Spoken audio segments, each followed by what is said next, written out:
Hi అండి అందరికి. ఈ రోజు మా ఇంటికి ఎవరు వచ్చారో చూడండి. లక్ష్మీ గణపతులు వచ్చారండి. ఇవి నేను మీషోలో ఆర్డర్ చేసుకున్నా. ప్రీవియస్ వీడియోలో చూపించా కదండి విగ్రహాలు తీసుకున్నానని చెప్పి. అవన్నీ కూడా బుధవారం ఓపెన్ చేసి పూజ చేయాలనుకున్నా. కానీ లక్ష్మీ గణపతులు లేకుండా ఎలా పూజ చేయాలా అని చాలా బాధపడ్డానండి. కానీ నాకు నిన్న ఈవినింగే డెలివరీ అయ్యింది ఈ లక్ష్మీ గణపతి ఆర్డర్. సో నాకైతే చాలా నచ్చిందండి. వర్త్బుల్ ఫర్ ప్రైస్ అనిపించింది. చాలా క్యూట్ వచ్చాయండి. క్వాలిటీ కూడా చాలా బాగుంది. సో మీలో ఎవరికైనా నచ్చితే లింక్ అని కామెంట్ చేయండి, నేను మీకు డిఎం చేస్తాను. సో ఈ రోజు అయితే విగ్రహాలన్నీ ఓపెన్ చేసి పూజ గదిలో సర్ది పెట్టుకొని పూజ అయితే చాలా బాగా చేసుకున్నాను. సో లాస్ట్ వీడియోలో మీకు చెప్పాను కదండి ఈ విగ్రహాలన్నీ కూడా పూజ గదిలో ఎలా అలంకరించుకుంటానో మీకైతే చూపిస్తానని. చూడండి ఇలా అయితే అలంకరించుకున్నాను.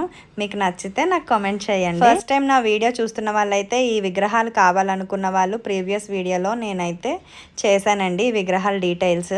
సో అందులో నాకు లింక్ అని కామెంట్ చేస్తే మీకైతే నేను డిఎం చేస్తాను. సో ఎలానో బుధవారమే ఓపెన్ చేశాను కదా అని చెప్పి అయ్యప్ప స్వామికి అయితే నేను అభిషేకం చేసుకున్నానండి పంచామృతాలతో. నాకు అయ్యప్ప స్వామి అంటే చాలా నమ్మకం అండి. ఎందుకు ఏంటి అన్నది మీకైతే నేను నెక్స్ట్ వీడియోలో చెప్తానండి.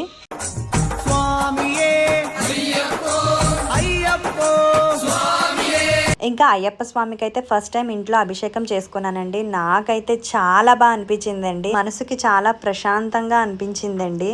ఏదైనా ఆయన వైబింగే వేరు అసలు. ఇంకా శివునికి కూడా అభిషేకం చేసేసుకున్నానండి. తెలుసు కదా నిత్యాభిషేకం చేసుకుంటానని. ఆ తర్వాత నేను హారతి ఇచ్చేసుకొని ధూప నైవేద్యాలు అయితే సమర్పించుకున్నానండి. నైవేద్యం కింద నేనైతే పరమన్నం అయితే పెట్టానండి. ఈరోజు ఫస్ట్ టైం ఇంట్లో విగ్రహాలు పెట్టి పూజ అయితే చేసుకుంటున్నానండి. నాకైతే చాలా కొత్తగా అంటే ఏదో తెలియలేని మంచి ఫీల్ అయితే వచ్చిందండి. ఇంకా చాలా మంది అభిషేకం చేసిన పంచామృతం ఏం చేస్తానని అడిగారండి. నేనైతే అభిషేకం చేసిన పంచామృతం అయితే ఇంట్లో అందరం తీర్థంలా తీసుకొని ఆ రోజు ఈవినింగ్ అయితే దగ్గరలో ఉన్న చెట్టుకైతే నేను వేసేస్తానండి. సో మీకు కూడా నా పూజ నచ్చితే అయ్యప్ప అని కామెంట్ చేయండి.